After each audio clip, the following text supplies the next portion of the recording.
Hello বন্ধুরা, যদি আপনারা এখন অন্নপূর্ণা যোজনার অ্যাপ্লিকেশন স্ট্যাটাস চেক করতে যাচ্ছেন, যদি আপনার অ্যাপ্লিকেশন স্ট্যাটাসে এরকম একটি প্রবলেম দেখাচ্ছে rejected may be feather verified, তাহলে আপনাকে কি করতে হবে, রিজেক্ট কেন করে দিচ্ছে, এর আসার কারণটা কি আছে, আমি এই ভিডিওর মাধ্যমে আপনাকে পুরো তথ্য দিয়ে আমি আপনাকে বলবো। তাহলে ভিডিওটিকে পুরো দেখুন এবং যদি চ্যানেলে প্রথম এসে থাকেন তাহলে চ্যানেলটিকে প্লিজ সাবস্ক্রাইব করে ভিডিওটিকে লাইক করে দিবেন। এই প্রবলেমটি অনেকেরই আসছে, খাস করে যারা একটু উঁচু লেভেলে, যেমন যারা সার্ভিসম্যানে কাজ করে বা ওরা এসডিটি বা আপনার যে কোনো টিচিংয়ে কাজ করে, তাদের এই প্রবলেমটি বেশি আসছে। এখানে যে রিজেক্ট মানে আপনার প্রবলেমটিকে রিজেক্ট করে দিয়েছে মেবি ফেদার ভেরিফাই করে। তাহলে আপনি কী করতে হবে, যদি আপনি কোনো গভর্নমেন্টে মানে কাজ করেন, মানে গভর্নমেন্টের কাজ যেমন টিচিং হতে পারে বা অন্য কোনো কাজ, গভর্নমেন্ট থেকে স্যালারি পান, তাহলে আপনার এই প্রবলেমটি এসেছে, আপনার ফর্মটি রিজেক্ট করে দিচ্ছে।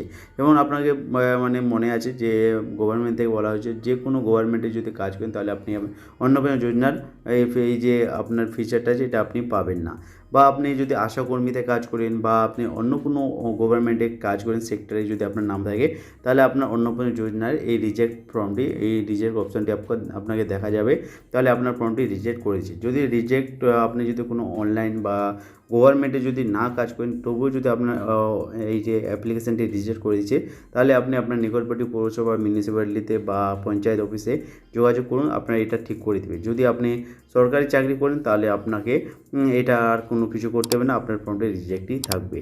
ভিডিওটি ভালো লাগে ভিডিওটিকে লাইক এন্ড চ্যানেলটিকে সাবস্ক্রাইব করে নেবেন। দেখা হচ্ছে পরের ভিডিও।